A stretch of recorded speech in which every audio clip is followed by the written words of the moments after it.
bienvenidos todos. Gracias, Paulina, por tu tiempo. No, hombre, Disfruten. encantada. Y aquí voy a estar admitiendo yo a la gente. Padrísimo, buenísimo. Pues si quieren, para ponernos todos en contexto, se va a ir sumando gente, estoy segura, pero la idea es tener una mesa de discusión.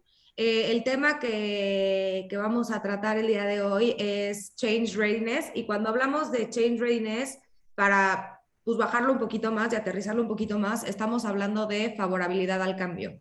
¿Y por qué lo ponemos sobre la mesa y más cuando estamos en estos, bueno, los foros que van a ser mañana y pasado, que son de digitalización y que son de marketing y demás? Es porque a partir de bueno, ya desde hace algunos años, como 5 años más o menos, siempre viene junto con pegado un proyecto, ya sea de digitalización, de atención a clientes, de transformación a la omnicanalidad, de migrar a lo mejor a algún sistema digital o de cambiar algún sistema de diseño, a lo mejor centrado en el usuario para cambiar la experiencia al cliente o el producto o el servicio. Todos estos proyectos siempre vienen acompañados de muchos cambios dentro de la organización.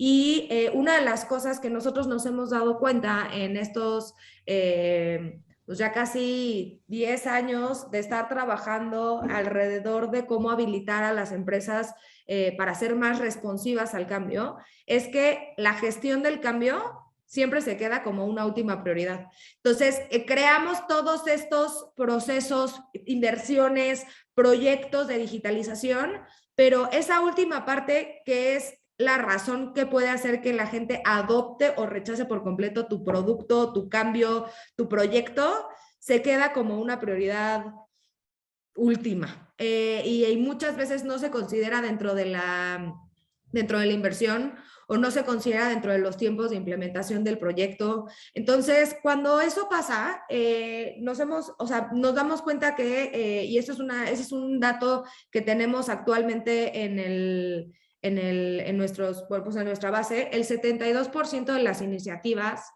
de digitalización o el 72% de las iniciativas de transformación hacia el centro del usuario o para poner al usuario en el centro, fracasan debido a que no se toma en cuenta un proceso de gestión del cambio, ¿no? Y bueno, para irnos encaminando un poquito a esto, la realidad es que entendemos también el por qué pasa esto, ¿no? O sea, estar gestionando, cada vez que quieras hacer un cambio, tener que gestionarlo, tener que alinearlo, tener que estar pensando en tiempos y estar pensando en, híjole, ahora sí que como dicen, la generación de cristal no se vaya a poner funky, ¿no? Ese pensamiento de gestionar el cambio es una de las cosas que nosotros cuestionamos muchísimo en Trust. Y por qué no, en lugar de gestionar el cambio, favorecerlo. Y entonces es ahí en donde entra esta metodología de Change Readiness, que va enfocado en cómo instalar dentro de la organización un pensamiento que favorezca el cambio, que lo vea algo como algo positivo, en lugar de que constantemente se esté rechazando y se esté viendo como algo que hay que gestionar. O sea, nada más la palabra gestión me pone tensa, ¿no? En lugar de favorecer un proceso que probablemente vaya de cara a la evolución del negocio y a la mejora del negocio o de los servicios, etcétera. Platicaba hace como 3 meses con una empresa muy grande, una aerolínea, que nos decían que su miedo más grande era integrar un nuevo proceso digital en la parte de reserva y en la parte de check-in, porque la gente que trabajaba detrás del mostrador iban a pensar que se iban a quedar sin trabajo. Y entonces muchos de los procesos eran para facilitarle el proceso de la chamba a la gente que estaba detrás del mostrador, sin tantas broncas, gestión de quejas, todo ese tipo de temas. Y como no se les comunicó bien, se convirtió en una de las principales barreras de adopción. Entonces, esto lo comento por eso, ¿no? Entonces, en Trust hemos creado un modelo que le llamamos Change Readiness. Les voy a presentar mi pantalla solamente para tener chance de discutirlo un minutito y ahora regreso con ustedes para abrir la conversación. En donde es esto, ¿no? Es este modelo, ya ven mi pantalla, nada más me hacen así para saber si ya la ven, ¿sí? ¿Bien todos? Muy bien. Este modelo contempla, se basa es un modelo o sea, que se basa en la neurociencia, ya que la gente, los seres humanos, registramos en nuestra cabeza las amenazas físicas, que puede ser tal cual, o sea, algo que ponga en peligro tu integridad, tu supervivencia, las registra de la misma manera como las amenazas sociales. Y por lo general, todos los cambios que hacemos a nivel organizacional sugieren una amenaza social. Entonces, ¿cuáles son estas amenazas? El primer punto es familiaridad, ¿no? Que pudiera ser es qué tanto me siento parte de esta compañía, qué parte me siento parte de este proceso de cambio, qué tanto entiendo qué es lo que va a pasar, ¿no? El segundo es certidumbre, que ese es como el que normalmente vemos en todos lados, ¿no? Me van a correr, no me van a correr, me va a sustituir, no me va a sustituir, sé qué es lo que tengo que hacer, tengo la información que necesito, no la tengo, etcétera. La tercera es la autonomía, es esa capacidad de realmente sentirnos con toda la información y con todas las herramientas y todo para poder llevar a cabo una toma de decisión inmediata. El cuarto es estatus, que tiene que ver con cómo realmente esto me va a afectar a mí. Me va a subir, me va a bajar, me va a poner arriba de los demás. ¿Tengo un beneficio o no tengo un beneficio personal? Al final es como cómo responder esta gran pregunta del what's in it for me, ¿no? Y en el centro, el cruce de estas cuatro variables se detona algo que muchas veces en las culturas latinas escuchamos, que es la justicia o la injusticia, ¿no? Entonces, cuando son, por ejemplo, modelos de retail, es como que poca, pues el corporativo lo tiene muy fácil, pero aquí en la tienda estamos muy complicados, o cuando vemos gente a lo mejor de la última milla, ahorita, por ejemplo, con el COVID, los hospitales, ¿no? Con sus administrativos, y luego la última milla, que son los enfermeros y los estos, que son al final los que están teniendo todos estos cambios, pueden llegar a sentir un sentimiento de injusticia, etcétera. Entonces, digamos que estas son las amenazas que la gente registra cuando viene un cambio. Entonces, lo que nosotros hemos identificado es que podemos tomar esta base, estas amenazas, y encontrar los puntos de encuentro que necesitamos reforzar para asegurar que se instala un pensamiento de favorabilidad de cambio en lugar de gestión. Entonces, aquí no me voy a regresarme un pasito, que es gestión, que es lo negativo, o bueno, no es que sea negativo, pero que es el contra que le vemos, es un proceso que tienes que estar haciendo en cada cambio. Es necesario, pero el proceso va a ser súper complejo si no tienes un pensamiento de favorabilidad al cambio instalado en tu organización. Entonces, puedes tener un proceso de change management muy puntual, muy fluido, muy entendido, muy claro, o puedes tener un proceso de change management con muchas barreras. Y esto va a depender de si tienes o no tienes este pensamiento instalado en tu organización. Entonces, ¿qué hay que reforzar? Primero, entre la familiaridad y la certidumbre. O sea, si tú refuerzas familiaridad y certidumbre, lo que te va a detonar es confianza, ¿no? Confianza en el sistema, confío en las decisiones que la organización está tomando. ¿Por qué? Pues porque me siento parte, porque tengo certidumbre de qué va a pasar, etcétera. Confío en que hay un historial en el pasado de que las decisiones que se han tomado tienen un racional. Sé que las decisiones que se están tomando o que los cambios que se van a implementar son para algo mejor y no para algo peor. Entonces, ese es el primer punto a reforzar. El segundo, vemos capacidad. Entre tener la certidumbre de que sé lo que va a pasar y tener autonomía, lo que se detona es la sensación de que soy capaz de poder adoptar este cambio. Tengo las competencias, tengo los recursos, tengo el acompañamiento, tengo la asesoría, tengo lo que necesito para realmente abrazar este cambio de una manera natural. Cuando este punto es uno de los principales que afecta que la gente favorezca el cambio. O sea, si no tengo el recurso, si no me han explicado qué tengo que hacer, si no sé cuáles son las métricas que me van a impactar, no me siento capaz de poder abordar esto, y mucho aquí entra el tema de capacitación. El tercer punto a reforzar es la motivación. Entonces, cuando yo me siento con total autonomía y además sé cómo esto me va a impactar, me siento con motivación de saber que puedo tangibilizar los beneficios de cada acción que se esté tomando o de este cambio que voy a hacer en mí, de manera individual, no nada más en mi equipo, no para toda la empresa. Aquí es en cuando tenemos que, así como hablamos de poner al usuario en el centro, también al usuario interno, que el usuario interno es el colaborador. Entonces, explicarles al final cómo todo este cambio o esta transformación va a impactar directamente en el individuo. Y entonces esto se convierte como en esa gasolina que incendia y que hace más grande el fuego para que la gente realmente se quiera subir a este proceso de cambio, ¿no? Y finalmente, el sentido de trascendencia, que el sentido de trascendencia es: yo sé que mis acciones van mucho más allá que lo que yo nada más puedo ver, es decir, contribuyo a algo mucho más grande que yo, evidencio mi contribución dentro de todo esto.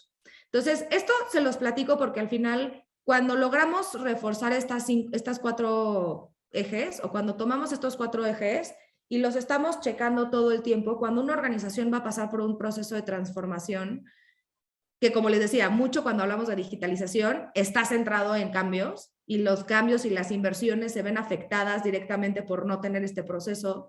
Y esto es algo que, perdón, no este proceso, este pensamiento, y si instalamos este pensamiento dentro de la organización, se puede quedar como algo que no solamente está relacionada con un tema de un proyecto, sino ya también impacta la cultura de la empresa. Entonces ya sabemos que tienes una cultura que abraza el cambio, que abraza la evolución, que favorece la innovación, que favorece la mejora continua. Entonces es por eso que platicamos mucho de el impacto de un pensamiento de change readiness, ¿no? De favorabilidad al cambio.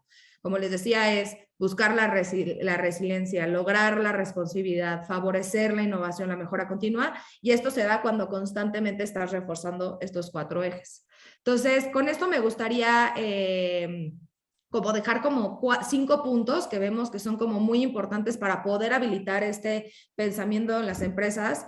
Primero, asegurar que tenemos esa capacidad de hacer autodiagnósticos. O sea, como dicen en el Rey León, ¿no? El pasado puede doler, pero si lo conoces, lo aprendes, tienes la información de lo que pasó anteriormente, haces un análisis y puedes entender qué fue lo que salió bien o mal, eso te va a ayudar para que el siguiente cambio o la siguiente situación que tengas que abrazar, abordar, etcétera, sea mucho más fluida. Una de las cosas que nos llama mucho la atención cuando trabajamos con nuestros clientes es que el pasado se queda en el pasado, ¿no? Y la gente no habla de lo que pasó en el ayer. Entonces, cuando tú vas a implementar un proceso de cambio, de digitalización, de un nuevo enfoque de marketing, de un nuevo enfoque de diseño organizacional o de formas de trabajo, la gente tiene siempre un algo de antes. Entonces, siempre te dicen, no, es que hace 2 años intentaron hacer algo similar, pero fue horrible, corrieron un chorro de gente, nadie nos dijo nada. Entonces, ese pasado se está quedando como una herida que está afectando el proyecto en el presente. Y muchas veces cuando hay cambios en el sistema, o sea, en el C-level o en el nivel ejecutivo, pues ese pasado no lo conoce la nueva persona y entonces no lo toma en cuenta y eso es muy importante. El segundo es asegurar que haya alineación entre lo que se dice y se hace. O sea, asegurar que realmente se establecen prácticas que favorezcan los 5 puntos que platicamos, ¿no? Que favorezcan la confianza, que favorezcan el sentido de capacidad, que favorezcan la motivación y que favorezcan el sentido de trascendencia. Que no se quede nada más en un análisis de un día o de una vez al año, sino que realmente se instalen dentro de la empresa este tipo de prácticas para que eso sí se instale como un pensamiento y no se quede nada más como en un póster pegado en la pared, ¿no? La tercera es medirlo. Medir, medir y medir, asegurar que lo que estamos midiendo, que lo que estamos haciendo, sabemos cómo tener un criterio de decir fue exitoso o no fue exitoso. Saber que tenemos un indicador claro que nos va a decir y nos va a ir moviendo el termómetro o la temperatura de la organización y entender también que este termómetro más que un termómetro, más bien es como un mapa de calor. O sea, no todo mundo va a tener y va a reaccionar de la misma manera y hay que darle esa individualidad a las diferentes áreas. Si tu empresa está en todo el país y tienes diferentes áreas geográficas, si estás nada más en una localidad pero tienes diferentes tiendas, tienes diferentes niveles o áreas, a lo mejor tienes un centro de distribución y además tienes retail, pero además tienes corporativo. O sea, cuando tenemos todos estos elementos hay que saber medirlos de manera independiente para poder resolver las problemáticas de manera enfocada y ágil. El 4 es abrirnos a la posibilidad de que hay que hacer ajustes. No nuestra primera estrategia de gestión, ni tampoco nuestro primer saque de change readiness va a salir perfecto, pero si tenemos esta capacidad de entrar en este círculo, de hacer diagnóstico, de entender, de medir, de ver qué pasó, de resolver, de instalar prácticas, etcétera, es cuando realmente se empieza a lograr esta responsividad y este pensamiento y habilitar a la organización con este pensamiento desde adentro, ¿no? Y finalmente este proceso es infinito, no se acaba. Los cambios son el status quo, el cambio es el status quo, la evolución. Esto siempre se lo digo a mi socio y también a veces lo comento con mi papá, yo no me quiero imaginar cuando llegue el iPhone del iPhone. O sea, la manera en la que cambió nuestra forma de hacer negocios, de operar. Hay empresas que todavía están adoptando, por ejemplo, temas y sistemas como el WhatsApp Business, etcétera. Y como apenas nos estamos subiendo a esta ola, si el día de mañana nos cambiaran el iPhone por un chip en el oído o por un lente o nos cambiaran de algo y que realmente hubiera una adopción generalizada a nivel mundial de esto, todos los cambios que eso detonaría en los negocios serían enormes. Entonces, eso es algo que no, si estás habilitado y tienes un músculo de adopción del cambio, probablemente lo adoptes más rápido. Pero si eres alguien que no tiene este pensamiento, que no está habilitado con esto, probablemente eso pueda detonar, o sea, si existiera el día de mañana, que va a existir en algún momento una evolución como el iPhone del iPhone, ¿no? Puede acabar con negocios, puede acabar con empresas que no se logran adaptar a ese cambio. Entonces, con esto cierro. Quisiera abrir la conversación y abrir la discusión, déjenme dejar de presentar, ¿listo?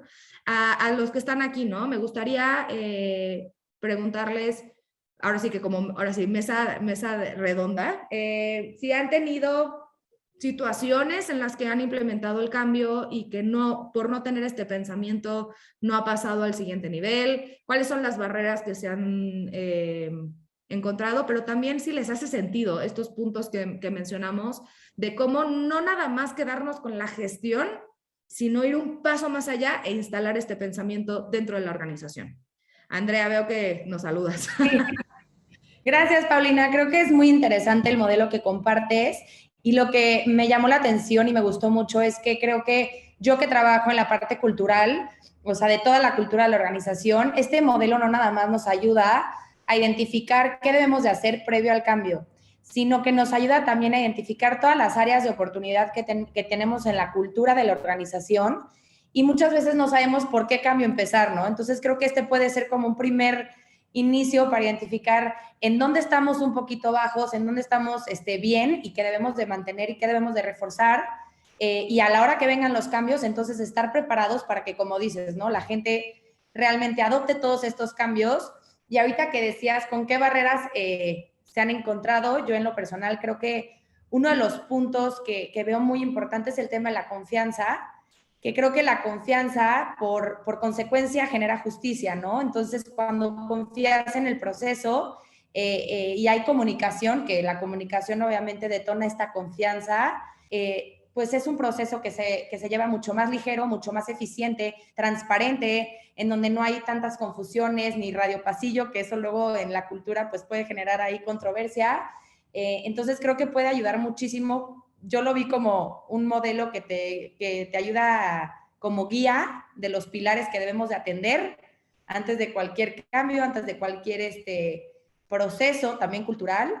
Y no sé, me encantó el modelo y me gustaría preguntarte, cuando hablabas del mapa de calor, ¿cómo podemos desarrollar mapas? Si es una encuesta o se hace a través de entrevistas con los colaboradores, o cómo lo manejas para asegurar que hay un mapa previo y uno posterior para hacer la para tener comparación. Claro, sí. Oye, voy a dividir por partes porque tocaste un punto al inicio muy importante, que es el tema de la conexión de este pensamiento con el tema de cultura. Y una de las cosas que hemos visto, y estoy segura que todos los que están aquí acompañándonos, si han implementado un proyecto de digitalización o han implementado un proyecto de innovación dentro de la compañía, siempre termina en un tema de cultura. O sea, siempre la gente dice, no, es que no, esto es un tema, para poder lograr esto vamos a tener que cambiar la cultura de la empresa, etcétera. Y la realidad es que sí, porque la cultura tiene que evolucionar de la mano del negocio y que no se quede nada más en un tema, como decía, ¿no? De pósters o de romanticismo, etcétera. Entonces, por ejemplo, desde hace unos años, cuando se empezó a integrar la famosísima generación millennial al sistema laboral y que todas las empresas hoy son la generación Z a la que le tienen miedo. Antes éramos los millennials, los que íbamos a venir a acabar con el mundo de los negocios, o a retarlo por lo menos. Una de las cosas que veíamos mucho es la reacción de las compañías. Nos decían, no, a ver, es que si vamos a entrar en este proceso de ser digitales y de ser colaborativos y de tener hasta open spaces, ¿no? En nuestras oficinas, etcétera, necesitamos hacer una cultura de innovación. Y eso era lo que nos pedían. Hay que instalar una cultura de innovación. Y justamente una de las cosas que nos cuestionábamos en ese momento es, la innovación es la capacidad de mantenerte cuestionando el status quo y proponiendo mejores soluciones a un problema o a una situación en particular. Ese momento, ese pequeño hilo es lo que conecta con Change Readiness. ¿Por qué? Y con este modelo que les platicaba. ¿Por qué? porque cuestionar significa cambiar, porque instalar una solución a un problema significa cambio. Entonces, si quieren crear una cultura de innovación, lo primero que tenemos que establecer es un pensamiento que favorezca la innovación. Y un pensamiento que favorezca la innovación es un pensamiento que favorece el cambio. Entonces, se me hace una nota bien interesante en lo que comentabas, Andrea, porque justo la pregunta es, oye, ¿estos son cosas diferentes? ¿Esto se hace por proyecto o se hace una vez en la compañía y listo, ya está? No, o sea, la realidad es que para poder instalar este pensamiento o este mindset dentro de la compañía se tiene que conectar con la cultura y entonces la manera en la que se activa y se ejecuta es ya por proyecto o por inversión o por transformación, etcétera, ¿no? Que esa es la manera en la que se va bajando ya este pensamiento y lo vas habilitando. Y para cerrar y para regresarte a la conversación, una de las cosas que mencionabas, Andrea, es lo del mapa de calor. El mapa de calor es una de las herramientas de medición del cambio, o sea, no es la única, pero a nosotros nos ha ayudado mucho cuando la empresa tiene diferentes segmentos o tiene diferentes áreas y de alguna forma tienes que ir monitoreando cómo se va implementando este cambio y cómo se va bajando cada una de estas cosas, ¿no? Entonces, la forma en la que lo hacemos es, se hace una medición inicial para entender cómo está la situación organizacional de las diferentes áreas y si, por ejemplo, es del país entero, entender también por zonas, ¿no? Les pongo un ejemplo, lo hicimos para una empresa que vende suplementos alimenticios y todo lo que tiene que, o sea, está relacionado alrededor de temas de salud, pero más hacia la parte como de venta de vitaminas, etcétera, como esa parte, no tanto médico, pues, es a lo que voy. Y ellos vendían e-commerce, tienen tiendas en todo el país y traen un proyecto de transformación súper importante. Entonces, ¿qué hicimos? Pues primero hicimos un primer diagnóstico. Se hace un mapeo por persona, por tienda, por gerente operativo, por si se está dividido por áreas. Si hay también, por ejemplo, centro de distribución, se mide el centro de distribución. Si hay corporativo, se mide el corporativo. Esto lo hacemos a partir de una encuesta, pero es personalizada para cada una de las áreas, al lenguaje de cada una del tipo de perfil que se tiene, etcétera. Y se hace un primer saque y una primera medición para entender cómo está el mapa antes del cambio. Y se miden las cinco áreas que platicábamos hace ratito, los picos y el centro, que es el tema de justicia. Ya que ya se tiene eso, se da como un promedio en el que puedes saber qué nivel de adopción o qué nivel de favorabilidad a un proceso de cambio puede tener. Y como les decía, se puede ver desde la persona o la tienda o sea, se puede ver de una manera muy desglosada hasta entender como la situación general de la compañía. Y esto, la forma en la que se va midiendo es, según se van implementando los cambios, se va haciendo una medición de esta temperatura. Entonces ahí vas viendo cómo va cambiando. Y lo interesante de esta herramienta, particularmente el mapa de calor, es que también puedes ver, por ejemplo, si es un tema de liderazgo. Entonces muchas veces cuando la hemos implementado, por ejemplo, hace unos años la implementamos con una red de restaurantes a nivel nacional. Lo que nos dimos cuenta es que tenía que ver con un gerente distrital. Entonces, todas las áreas estaban avanzando de manera más o menos con todos los puntos. Veíamos que la motivación estaba avanzando, que la parte de trascendencia se evidenciaba, que la parte de capacidad, porque se habían instalado temas de capacitación masiva, etcétera, se avanzaba, pero el punto que más, o digamos la alerta que se prendía constantemente era el tema de confianza. Y nos dimos cuenta que esa confianza no estaba avanzando de la misma manera que igual que todos los demás áreas, porque era un tema de liderazgo de un gerente distrital. Entonces, ahí es en donde puedes, no se trata de correrlo, pero puedes generar acciones súper focalizadas, súper específicas, de decir, ok, voy con esa persona, vamos a trabajar con esa persona, en lugar de implementar procesos y proyectos y sistemas que pueden generar muchísima inversión, retrabajo, hasta la gente se harta, ¿no? De que los estés molestando todo el tiempo, y esto te permite asegurar que tienes acciones bien focalizadas que resuelven momentos muy específicos y que van metiendo este tema de favorabilidad al cambio. Lo clave, y para abrirles otra vez el micro a ustedes y escucharlos, es asegurar que esto no es un one time only, porque si lo haces una vez y lo mides una vez, no te sirve de nada. Es como subirte a la báscula antes de una dieta, hacer la dieta y nunca volverte a subir. O sea, la realidad es que no sabes cómo has avanzado, si estás haciendo lo que estás haciendo correcto o no, y esa es una de las herramientas, pero es una, ¿eh? De verdad hay muchísimas, pero depende el tipo de herramienta de medición y los indicadores que se tienen que tomar en cuenta de cada modelo de negocio y del tamaño de cada compañía y del tipo de proyecto que se va a implementar, ¿no? Gracias, Pau. Adelante.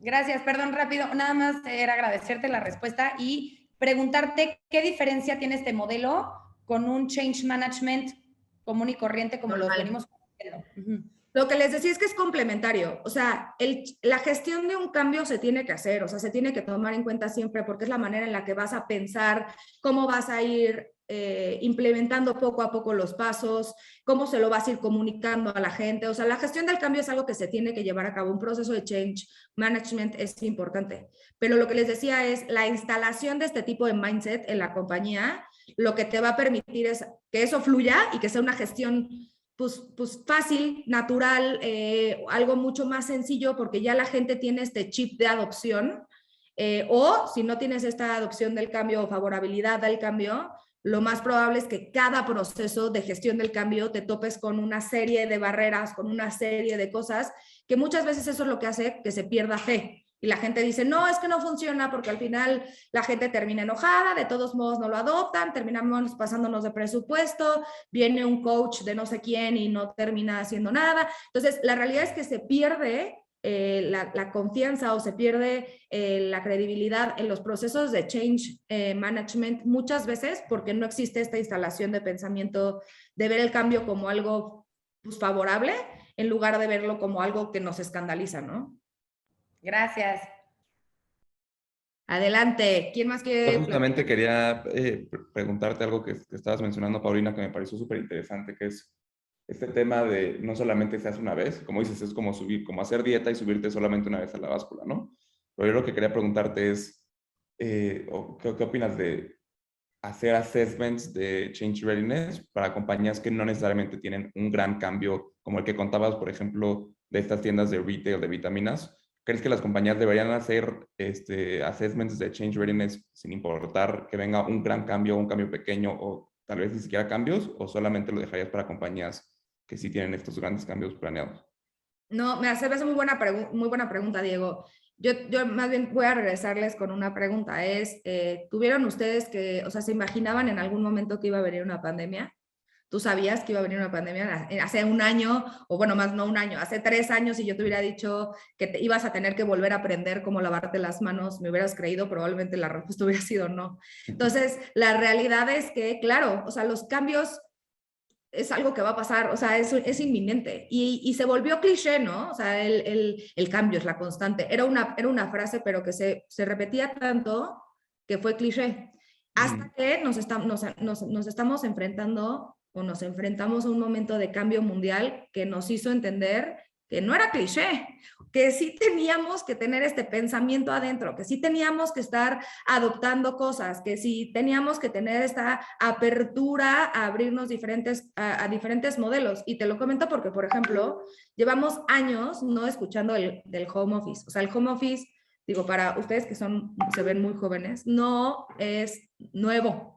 El home office lleva discutiéndose años y años y hay empresas que los llevan implementando desde el 2005. O sea, de verdad, no es algo nuevo. Lo que pasa es que había habían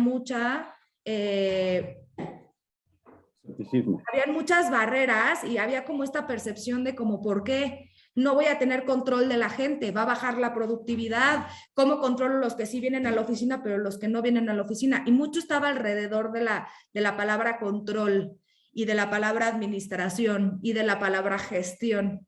Y es ahí en donde les digo que hay que cambiar el pensamiento. ¿Por qué? Porque no sabemos si mañana va a haber una nueva pandemia o van a cambiar y nos van a salir con una tecnología diferente que va a cambiar y va a ser completamente disruptiva la forma que hacemos negocios, o si el día de mañana hay una invasión alien amigable, pero que ahora tienes que contratar aliens. O sea, no sabemos qué va a pasar. Entonces, como no sabemos qué va a pasar, pero lo que sí sabes es que van a haber cambios y van a haber modificaciones y que van a cambiar tus jefes y que te van a traer nuevos proyectos y que la organización se va a mantener en constante evolución, pues mejor que tengas un chip que te diga que te ayude a ver el cambio como algo positivo, instalado, a tener que empezar a instalarlo cuando tienes que implementar un cambio súper, súper disruptivo, ¿no? O súper innovador en la organización. Entonces, cuando tú ya lo tienes así, es mucho más fácil. Y te pongo un ejemplo. Si el día de mañana, o sea, ahorita que traemos el músculo del cambio bien desarrollado, porque venimos de la pandemia, cambiamos muchas cosas y lo traemos bien fuerte. Si hoy yo te dijera, oye, Diego, en lugar de trabajar, digo, no sé cómo estén trabajando ahorita, pero si yo te dijera, en lugar de trabajar híbrido, ¿no? Home office y oficina, ¿no? Que lo tengas híbrido. Yo mañana te digo, oye, Diego, ¿sabes que vamos a habilitar una nueva modalidad de 100% home office? Pues ya lo tienes. Ya no sería un cambio que dijeras, ¿what? No. Y si te digo mañana regreso 100% a la oficina, a lo mejor algunas cosas te incomodarían, pero la realidad es que regresarías, ¿no? O sea, sabes que te tienes que mover junto con la organización. Bueno, de verdad, hace 3 años, hablar de home office para algunas organizaciones era como hablar de, híjole, no sé ni qué tema quieres ir a poner, o sea, como hablar de política en la mesa con tus tíos en la Navidad. O sea, era algo innombrable, era algo que ya se ha intentado, no nos funciona, a nosotros no podemos cambiar ese modelo. Y llegó una pandemia y todos nos metimos a trabajar home office. Entonces, la realidad es que si tenemos ese chip instaurado, es mucho más fácil y no necesariamente tienes que traer un proyecto de transformación fuerte o de digitalización para empezar a instaurar este pensamiento. Y ya para cerrar, claro, si no lo mides, no sabes ni qué cambiar. Entonces, si no haces estos assessments de manera constante, es muy complicado que tú puedas hacer una mejora. Y lo digo, por ejemplo, o sea, Patty McCord, que es una de las autoras en términos de desarrollo organizacional y cultura más reconocidas en Silicon Valley, una de las cosas que dice es, compárenlo con un equipo de básquetbol o con un equipo de estos, no sé, de americano, de los que llegan a las Olimpiadas, a los Super Bowls, que son unos picudos, ¿no? Esos equipos no se esperan a que acabe la temporada para hacer un análisis de qué pueden mejorar, qué pueden cambiar. La Fórmula 1, ¿no? O sea, no se esperan a que acabe el campeonato para ver qué tuerca tiene que afinar o cómo pueden mejorar. Lo hacen al final de cada partido. O sea, al final de cada partido haces un análisis de qué quieres cambiar, qué quieres mejorar, cómo haces algo nuevo y entonces lo implementas. Y lo mismo en la Fórmula 1, después de cada carrera se hace una analítica muy cañona y entonces saben perfectamente qué tienen que mejorar para la siguiente carrera, adaptar el coche perfecto a la nueva pista, etcétera. Y la razón por la que pueden adaptarse a los cambios de esa manera tan rápida, o sea, de esa manera tan ágil, es porque ya traen el pensamiento y saben que tiene que cambiar y que el cambio va a ser algo natural y que de un partido a otro, para mejorar, tiene que haber cambios. Entonces, hay que hacer assessments para poder entender y para poder cambiar hay que tener este pensamiento. ¿Cómo ves, Manuel? ¿Tienes alguna nota que nos quieras compartir? La verdad es que estoy de acuerdo con todo lo que has comentado y con lo que la pregunta de Diego es, de alguna manera uno dice, ay, pues cuando me voy a sentir mal me hago el estudio. Creo que es algo que podríamos hacer periódico y empezar a hacer el comparativo de mes con mes o del bimestre con el bimestre, porque, o sea, definitivamente tú lo que dices es, esto viene de hace mucho tiempo. Yo trabajo en home office desde el 2000, en Hewlett Packard, era la modalidad. Y llegabas y no había lugares asignados.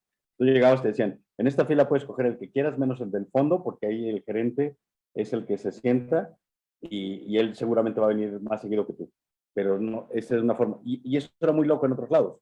Hoy, como bien dijiste, las empresas que decían que no, tuvieron que hacerlo para poder continuar trabajando, para poder sobrevivir, y tuvieron que ver el cómo hacerlo. El tratar de andar con un cubrebocas era algo impensable. Entrar a un banco con un cubrebocas era, no, hombre, pues ¿de qué te escondes, no? Y hoy no puedes entrar sin un cubrebocas, ¿no? Entonces, creo que sí es parte del cómo hacerlo, pero, o sea, coincido contigo en todo momento en el que dices, hay que hacerlo periódicamente. El tiempo dependerá de cuánto necesitamos cambiar o cómo hemos hecho el cambio. Lo único que yo sí les recomendaría, en la experiencia que tengo, es sí comuníquenlo a toda la organización, lo que está pasando y cómo va a pasar. Por ejemplo, hay alguien, de repente la gente de logística dice, yo no tengo nada que ver con el cliente. Claro que tienes que ver con el cliente porque de ti depende que llegue el producto a tiempo o que llegue retrasado. Y si llega retrasado, hay que avisarle al cliente. Entonces tiene que ver a alguien del call center o alguien de ventas que le avise a ese cliente que va a llegar retrasado su producto. Pero que no solamente vaya retrasado, sino le vamos a mandar una carta de agradecimiento por esperar, o el detalle del 5% o el 10% de descuento, algo para que el cliente no se sienta insatisfecho. En una de las charlas que tenemos hace unos días, decíamos, es que los chavos ahora son muy quisquillosos. Pues ese es nuestro cliente del futuro. O sea, hoy los chavos ya tienen mucho menos paciencia que nosotros, un poco más adultos o adultos como servidor. Antes decimos, bueno, pues a lo mejor no va a llegar, no pasa nada. Hoy veo gente que si no le llega el producto lo cancela, porque dijeron que llegaba hoy y son las 12 del día y no ha llegado. Oye, faltan unas 8 horas del día, no llegó, cancélalo, lo voy a pedir en otro lado. Me cruzo la calle y lo compro. Voy a tener que salir, ni modo. Y eso es parte de lo que nos está pasando. Todos necesitamos tener un poco más de paciencia, pero también de entendimiento. Les comentaba en otra reunión que mi mamá de 78 años me pidió que le instalara en Netflix ver unas caricaturas que ven mis sobrinas y unos programas para poder platicar con ellas. Porque si no, no iba a haber esa conexión. Y eso poco lo hacíamos antes. O sea, mi papá no veía las caricaturas que yo veía, los programas que yo veía. Y hoy tenemos que hacerlo, empezar a hacer esos cambios de decir, oye, ¿cómo puedo adaptarme a platicar con el centennial o el millennial cuando yo ya no lo hago? Pues entendiendo ese mundo, entendiendo las necesidades y entendiendo y escuchando qué está pasando, ¿no? Y eso es... Oye, Manuel, y a lo que comentabas hace rato, que me hace todo el sentido de comunicación, una de las barreras más fuertes que vemos, porque aquí preguntaban que cómo podemos entender el modelo, pueden ser barreras o pueden ser palancas, dependiendo qué tanto las Claro. resuelves, ¿no? O sea, si no la tienes resuelta y te prende una alerta, pues puede ser una barrera, pero si la tienes muy bien aceitada, puede ser una palanca de aceleramiento de adopción al Claro. cambio.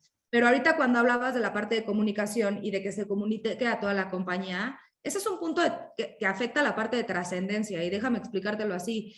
Imagínate la gente, o bueno, yo lo veía, ¿no? Al final, tú puedes hacer una modificación, y lo voy a hablar en la Fórmula 1, ¿no? O sea, en la Fórmula 1, una pieza, o sea, una tuerca, puede ser la determinante para que los pits saquen rápido las llantas o las metan rápido y ese tiempo de pits funcione, ¿no? Claro. Si el piloto o el agente no sabe que se hizo esa modificación de esa pieza, la probabilidad de error es altísima.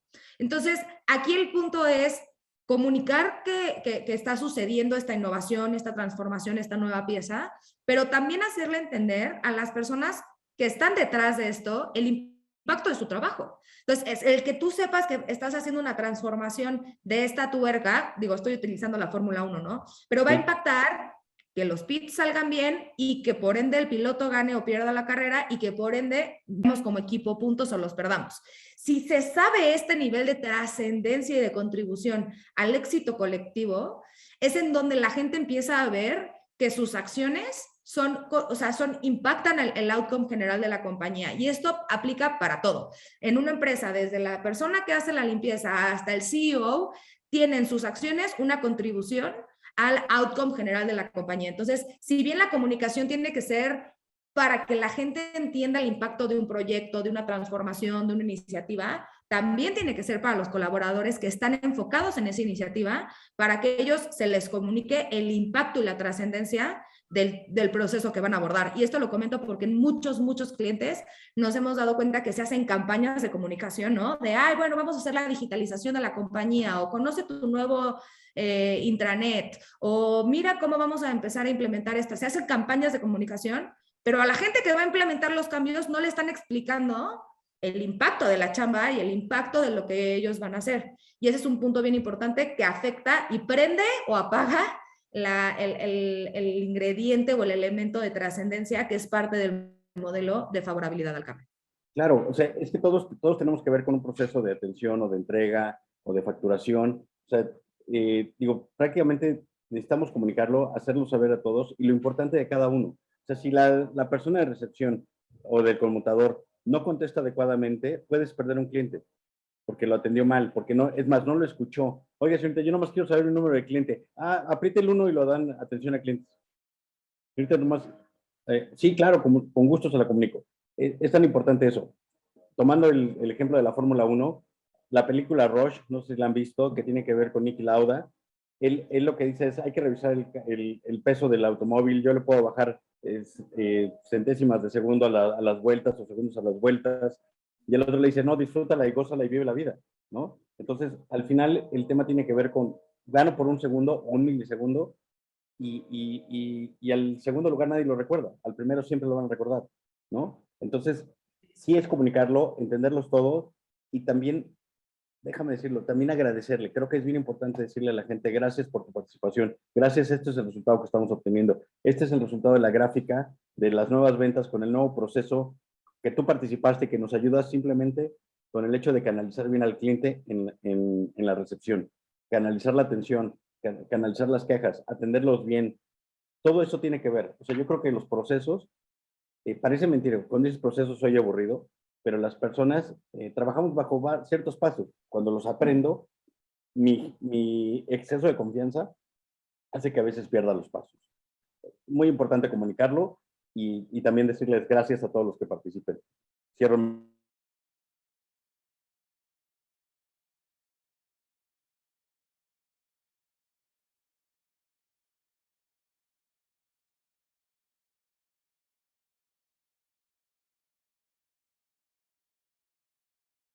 Tengo una pregunta. Sí. Ahorita que hablamos de comunicarlo, ¿cómo podemos asegurar que le estamos hablando en el lenguaje correcto a la gente para que realmente lo adopten? Porque pues obviamente en las organizaciones hay diferentes perfiles, ¿no? Los que están súper adversos al cambio y los que están súper abiertos y que son estos como motivadores que nos van a ayudar.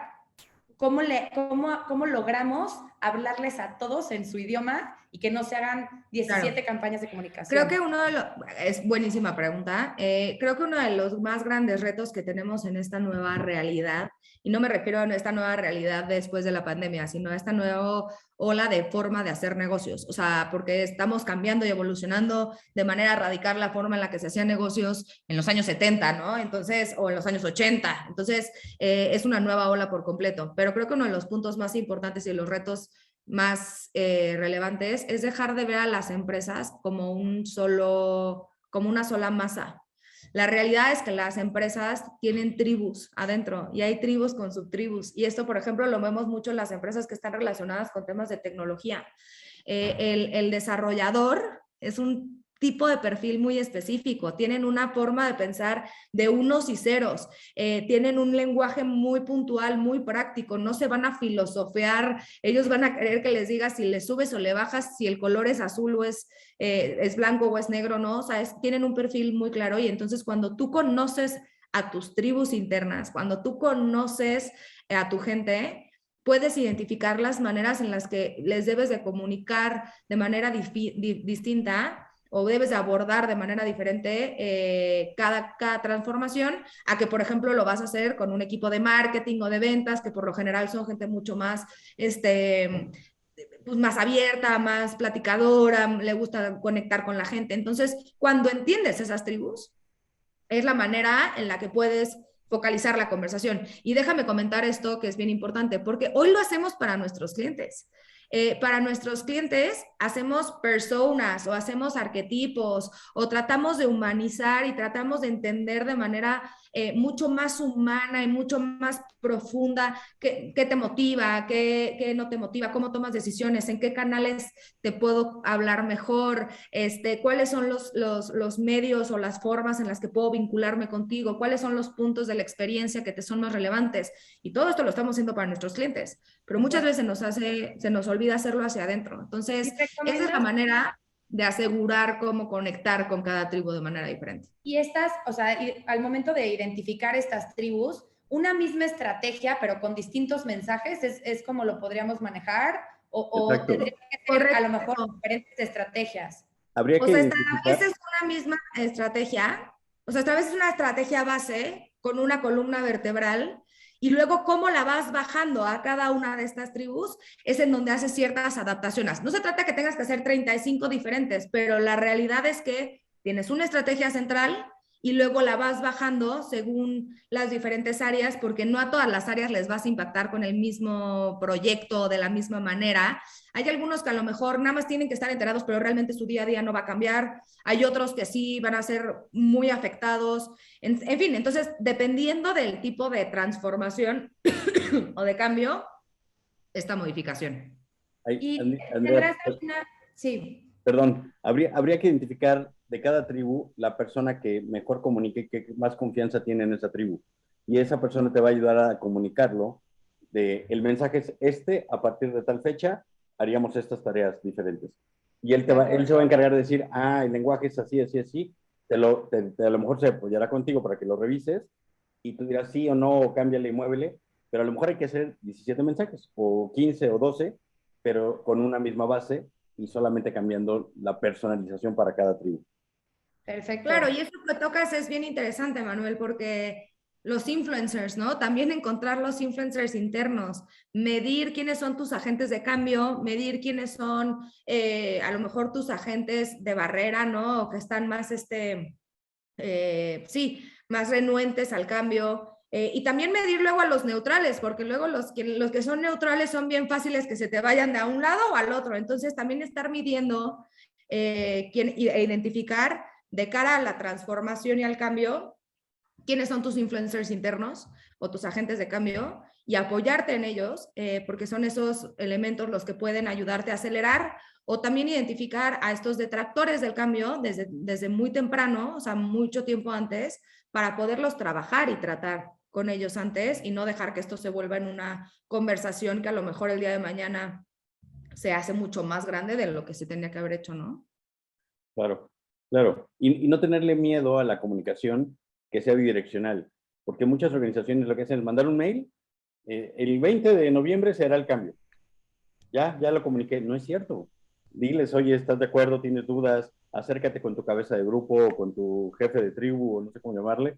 Pero al final la comunicación debe ser bidireccional para que la gente sienta la confianza, se sienta escuchado y también se sienta partícipe del cambio. Y hay que hacerlo. Y ese rol lo tenemos que adoptar las personas que estemos de cabeza o las personas que estemos abajo también decir, oye, no estoy entendiendo qué está pasando. ¿A quién le pregunto? Y ahora, esto puede sonar como mucha chamba, a veces suena, ¿no? Como, hijo, le traigo el proyecto, pero además tengo que traer el proyecto de gestión y además el proyecto de transformación y el proyecto de transformación cultural. Pero hay un dato que les mencionaba al principio para los que no nos escucharon, pero es que el 72% de las iniciativas de transformación digital en Latinoamérica fracasan por falta de adopción. Entonces, aquí no es un tema de romanticismo, no se trata de apapachar a nadie, no se trata de ver si la gente está contenta o no está contenta. O sea, al final esto depende de tu inversión, el éxito de tu inversión. Entonces, ¿de qué vale traer a un consultor de Nueva York que te traiga un nuevo sistema y cambiar tu SAP y cambiar 300 cosas? Si al final el componente o la persona que lo va a adoptar o no lo va a adoptar es una persona que no tomaste en cuenta dentro de tu inversión y que no tomaste en cuenta dentro de tu proceso. Entonces, esto lo menciono porque por supuesto que queremos tener gente contenta, por supuesto que queremos querer gente motivada, queremos que dentro de nuestra organización haya confianza en la toma de decisión, pero lo queremos y no lo llevamos a cabo como un proyecto y como un proceso. O sea, es como un wishful thinking y se queda siempre como algo que se le deja a recursos humanos y no se ve como un tema y una alineación estratégica del negocio.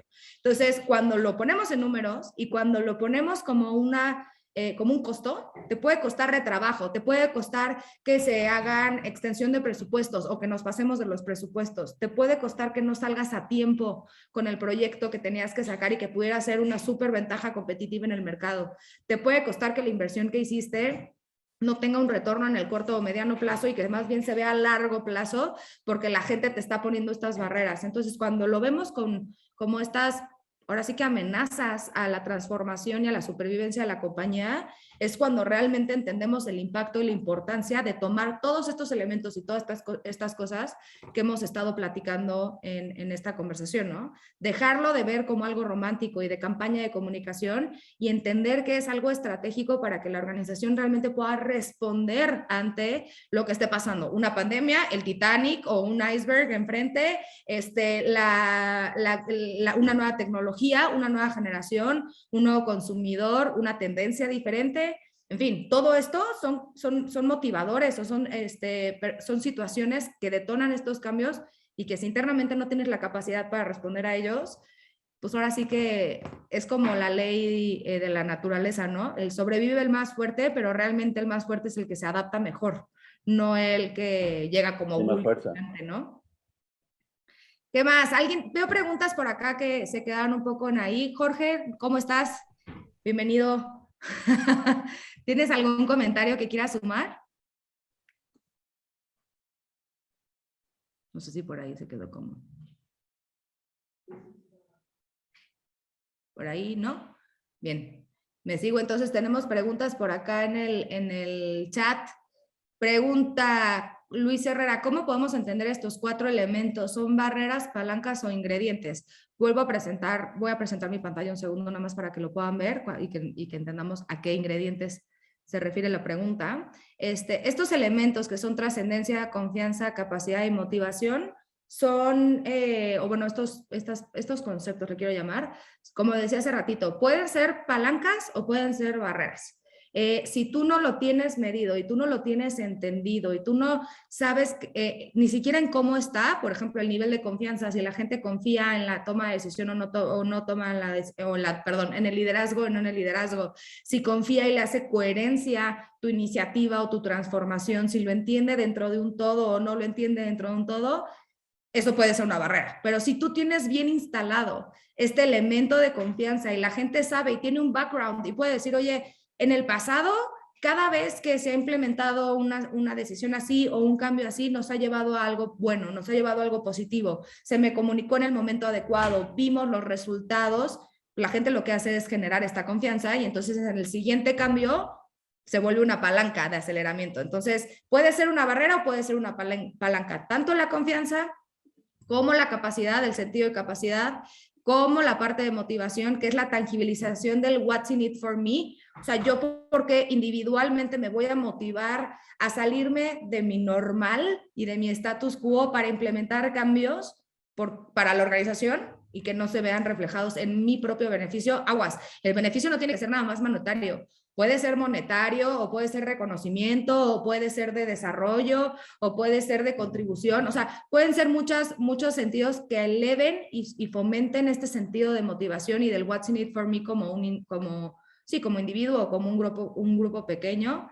Y por supuesto la trascendencia. Entonces, la respuesta a la pregunta es que puede jugar como un arma de doble filo, puede ser tu mayor acelerador, si lo tienes bien instalado y bien fuerte el músculo o bien aceitado, si fuera un coche, o puede ser tu barrera más fuerte, ¿no?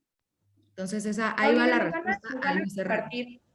Nos van a compartir esta grabación para tener toda la información con nosotros. Sí, tengo entendido que por ahí el equipo de Business Republic lo va a dar, le va a dar acceso a todos, ¿no, Pablo? Para que lo puedan ver después. Si no, también los invito en YouTube, en el canal de YouTube de Thrust.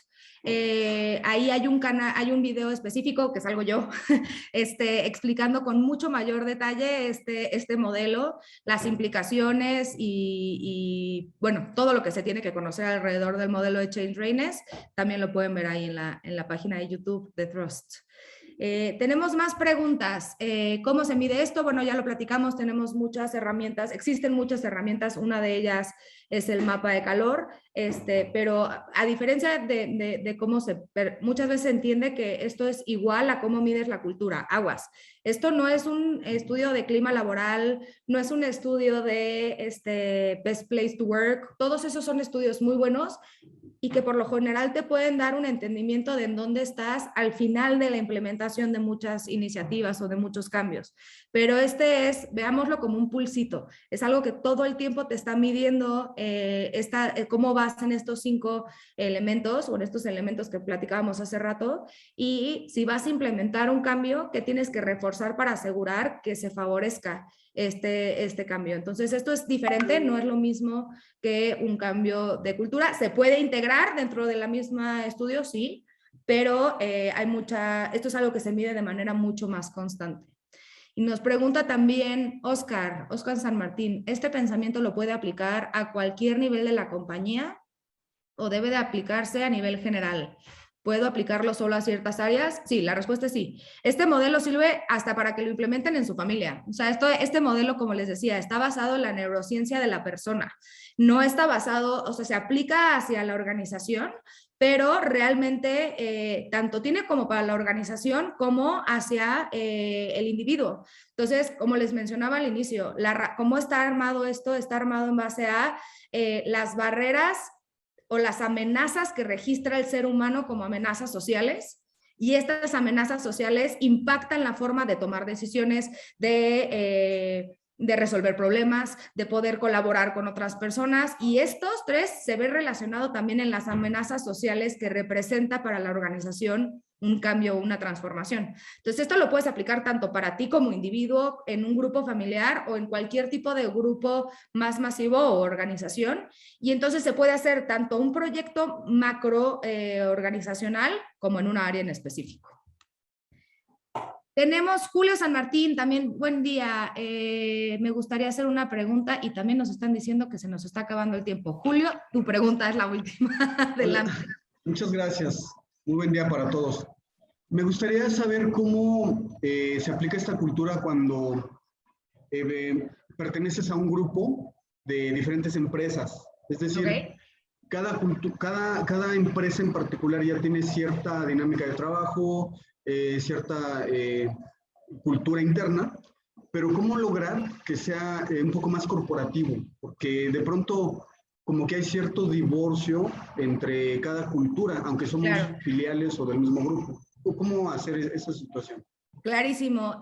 Muchas gracias, Julio. De hecho, el año pasado tuvimos un caso súper interesante de una empresa multiindustria, porque además no solamente eran empresas diferentes, sino industrias diferentes. Tenían un hospital, pero laboratorios, pero una desarrolladora. O sea, era una empresa que tenía muchas industrias distintas. ¿Cómo logramos hacerlo que venga, digamos, desde el holding, vamos a pensarlo así, o sea, desde el pensamiento central, empezando por ahí? Hay que entender cómo está el nivel de favorabilidad del cambio de los niveles directivos, del consejo, de la forma en la que los líderes empiezan a abordar y entender estos cambios. Y cuando ya adoptamos un sistema de favorabilidad al cambio en los niveles altos de la organización y de la del sistema multiorganizacional, es cuando entonces podemos empezar a bajarlo a cada una de las compañías. Pero la realidad es que cuando estamos hablando de sistemas multiindustria, multiorganizacionales, si no empezamos por el centro de la toma de decisión, hay una mucho mayor probabilidad de que este tipo de pensamiento falle, porque cada una de las empresas con sus problemas o con, como decías, ¿no?, con sus hilos y sus propios divorcios, lo va a tratar de rebotar. Y de dar excusas para rebotar este pensamiento desde abajo. Entonces, si esto viene desde el centro, nos permite establecer indicadores, o sea, que sean transversales, y al mismo tiempo dar algunos indicadores que sean específicos para cada una de las empresas, y entonces ahí empezar a generar esta cadenita hacia abajo.